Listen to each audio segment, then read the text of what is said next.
Carlos Castaneda, Viaje a Ixtlán. Introducción. El sábado 22 de mayo de 1971 fui a Sonora, México, para ver a don Juan Matus, un brujo yaqui con quien tenía contacto desde 1961. Pensé que mi visita de ese día no iba a ser en nada distinta de las veintenas de veces que había ido a verlo en los 10 años que llevaba como aprendiz suyo. Sin embargo, los hechos que tuvieron lugar ese día y el siguiente fueron decisivos para mí. En dicha ocasión, mi aprendizaje llegó a su etapa final. Ya he presentado el caso de mi aprendizaje en 2 obras anteriores, Las enseñanzas de don Juan y Una realidad aparte. Mi suposición básica en ambos libros ha sido que los puntos de coyuntura en aprender brujería eran los estados de realidad no ordinario producidos por la ingestión de plantas psicotrópicas. En este aspecto, don Juan era experto en el uso de 3 plantas, Datura inoxia, comúnmente conocida como toloache, la fofora williamsi, conocida como peyote, y un hongo alucinógeno del género psilocibe. Mi percepción del mundo a través de los efectos de estos psicotrópicos había sido tan extraña e impresionante que me vi forzado a asumir que tales estados eran la única vía para comunicar y aprender lo que don Juan trataba de enseñarme. Tal suposición era errónea. Con el propósito de evitar cualquier mala interpretación relativa a mi trabajo con don Juan, me gustaría clasificar en este punto los aspectos siguientes. Hasta ahora no he hecho el menor intento de colocar a don Juan en un determinado medio cultural. El hecho de que él se considere indio yaqui no significa que su conocimiento de la brujería se conozca o se practique entre los yaquis en general. Todas las conversaciones que don Juan y yo tuvimos a lo largo del aprendizaje fueron en español, y solo gracias a su dominio completo de dicho idioma pude obtener explicaciones complejas de su sistema de creencias. He observado la práctica de llamar brujería a este sistema, y también la de referirme a don Juan como brujo, porque estas son las categorías empleadas por él mismo. Como pude escribir la mayoría de lo que se dijo al principiar el aprendizaje y todo lo que se dijo en fases posteriores, reuní voluminosas notas de campo para hacerlas legibles, conservando a la vez la unidad dramática de las enseñanzas de don Juan. He tenido que reducirlas, pero lo que he eliminado es, creo, marginal a los puntos que deseo plantear. En el caso de mi trabajo con don Juan, he limitado mis esfuerzos exclusivamente a verlo como brujo y adquirir membresía en su conocimiento. Con el fin de presentar mi argumento, debo antes explicar la premisa básica de la brujería, según don Juan me la presentó. Dijo que, para un brujo, el mundo de la vida cotidiana no es real ni está allí, como nosotros creemos. Para un brujo, la realidad o el mundo que todos conocemos es solamente una descripción. Para validar esta premisa, don Juan hizo todo lo posible para llevarme a una convicción genuina de que lo que mi mente consideraba el mundo inmediato era solo una descripción del mundo, una descripción que se me había inculcado desde el momento en que nací. Me señaló que todo el que entra en contacto con un niño es un maestro que le describe incesantemente el mundo, hasta el momento en que el niño es capaz de percibir el mundo según se lo describen. De acuerdo con don Juan, no guardamos recuerdo de aquel momento portentoso, simplemente porque ninguno de nosotros podía haber tenido ningún punto de referencia para compararlo con cualquier otra cosa. Sin embargo, desde ese momento, el niño es un miembro. Conoce la descripción del mundo y su membresía, supongo, se hace definitiva cuando él mismo es capaz de llevar a cabo todas las interpretaciones perceptuales adecuadas que validan dicha descripción ajustándose a ella.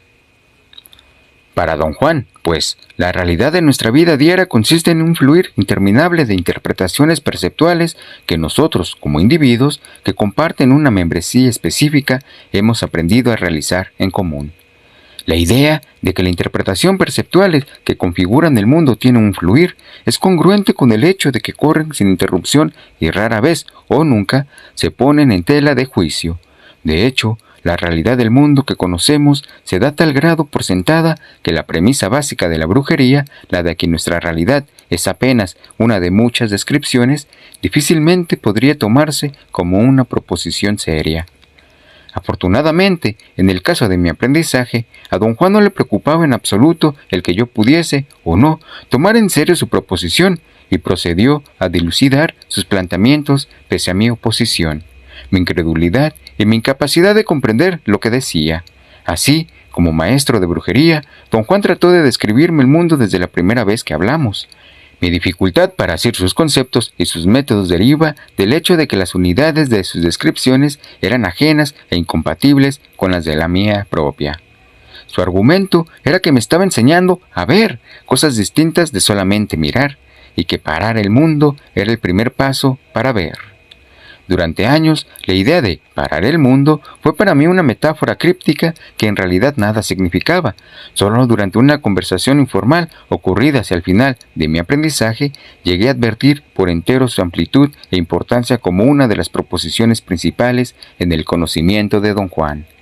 Él y yo habíamos estado hablando de diversas cosas en formas reposadas sin estructura. Le conté el dilema de un amigo mío con su hijo de 9 años. El niño, que había estado viviendo con la madre durante los 4 años anteriores, vivía entonces con mi amigo, y el problema era qué hacer con él. Según mi amigo, el niño era un inadaptado en la escuela, sin concentración y no se interesaba en nada. Era dado a berrinches, a conducta destructiva y a escaparse de la casa. «Menudo problema se carga tu amigo», dijo don Juan riendo. Quise seguirle contando todas las cosas terribles que el niño hacía, pero me interrumpió. «No hay necesidad de decir más sobre ese pobre niñito», dijo. «No hay necesidad que tú o yo pensemos de sus acciones de un modo o del otro». Su actitud fue abrupta y su tono firme, pero luego sonrió. «¿Qué puede hacer mi amigo?», pregunté. «Lo peor que puede ser es forzar al niño a estar de acuerdo con él», dijo don Juan. «¿Qué quiere usted decir?». «Quiero decir que el padre no debe pegarle ni asustarlo cuando no se porta como él quiere. ¿Cómo va a enseñarle algo si no es firme con él? Tu amigo debería dejar que otra gente le pegara al niño».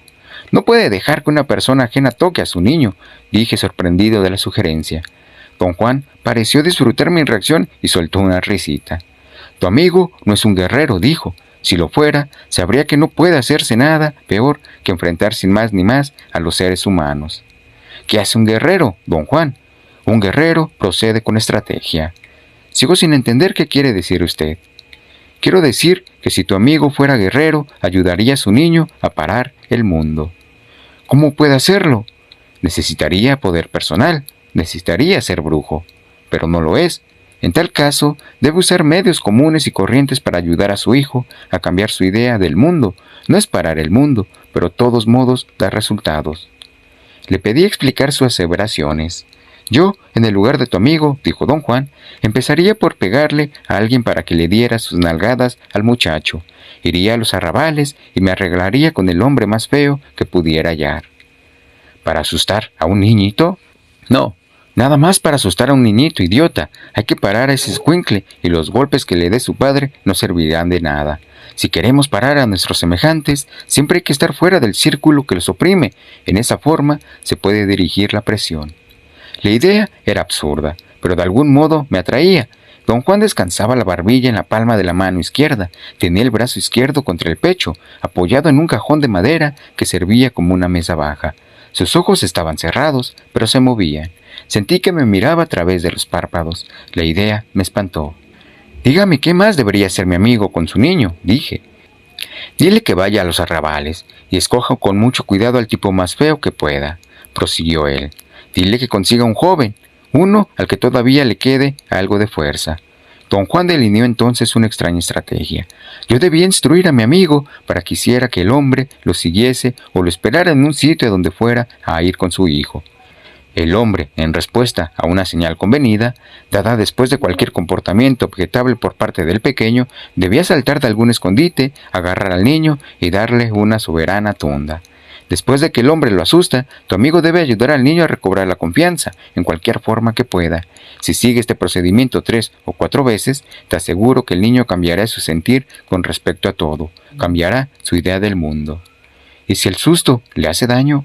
El susto nunca daña a nadie. Lo que daña el espíritu es tener siempre encima a alguien que te pegue y te diga qué hacer y qué no hacer. Cuando el niño esté más contenido, debes decir a tu amigo que haga una última cosa por él. Debe hallar el modo de dar con un niño muerto, quizá en un hospital o en el consultorio de un doctor. Debe de llevar allí a su hijo y enseñarle el niño muerto. Debe hacerlo tocar el cadáver una vez con la mano izquierda en cualquier lugar menos en la barriga. Cuando el niño haga caso, quedará renovado. El mundo nunca será ya el mismo para él. Me di cuenta entonces de que, a través de los años de nuestra relación, don Juan había estado usando conmigo, aunque en una escala diferente, la misma táctica que sugería para el hijo de mi amigo. Le pregunté al respecto. Dijo que todo el tiempo había estado tratando de enseñarme a parar el mundo. «Todavía no lo paras», dijo sonriendo. «Parece que nada da resultado porque eres muy terco. Pero si fueras menos terco, probablemente ya habrías parado el mundo, con cualquiera de las técnicas que te he enseñado». «¿Qué técnicas, don Juan?» «Todo lo que te he dicho era una técnica para parar el mundo». Pocos meses después de aquella conversación, don Juan logró lo que se había propuesto: enseñarme a parar el mundo. Ese monumental hecho de mi vida me obligó a reexaminar en detalle mi trabajo de 10 años. Se me hizo evidente de mi suposición original con respecto al papel de las plantas psicotrópicas era erróneo. Tales plantas no eran la faceta esencial en la descripción del mundo usado por el brujo, sino únicamente una ayuda para aglutinar, por así decirlo, partes de la descripción que yo había sido incapaz de percibir de otra manera. Mi insistencia en adherirme a mi versión normal de la realidad me hacía casi sordo y ciego a los objetivos de don Juan. Por tanto, fue solo mi carencia de sensibilidad la que propició el uso de los alucinógenos. Al revisar la totalidad de mis notas de campo, advertí que don Juan me había dado la parte principal de la nueva descripción al principio mismo de nuestras relaciones, en la que llamaba técnicas de parar el mundo. En mis obras anteriores, descarté esas partes de mis notas porque no se referían al uso de las plantas psicotrópicas. Ahora las he reinstaurado en el panorama total de las enseñanzas de don Juan y abarcan los primeros 17 capítulos de esta obra. Los últimos 3 capítulos son las notas de campo relativas a los eventos que culminaron cuando logré parar el mundo. Resumiendo, puedo decir que, cuando inicié el aprendizaje, había otra realidad, es decir, había una descripción del mundo correspondiente a la brujería que yo no conocía. Don Juan, como brujo y maestro, me enseñó esa descripción. El aprendizaje que atravesó a lo largo de los 10 años consistía, por tanto, en instaurar esa realidad desconocida por medio del desarrollo de su descripción, añadiendo partes cada vez más complejas conforme yo progresaba. La conclusión del aprendizaje significó que yo había aprendido, en forma convincente y auténtica, una nueva descripción del mundo. Y así había obtenido la capacidad de deducir una nueva percepción de las cosas que encajaba con su nueva descripción. En otras palabras, había obtenido membresía. Don Juan declaraba que para llegar a ver, primero era necesario parar el mundo. La frase parar el mundo era en realidad una buena expresión de ciertos estados de conciencia en los cuales la realidad de la vida cotidiana se altera porque el fluir de la interpretación, que por lo común corre interrumpido, ha sido detenido por un conjunto de circunstancias ajenas a dicho fluir. En mi caso, el conjunto de circunstancias ajeno a mi fluir normal de interpretaciones fue la descripción que la brujería hace del mundo.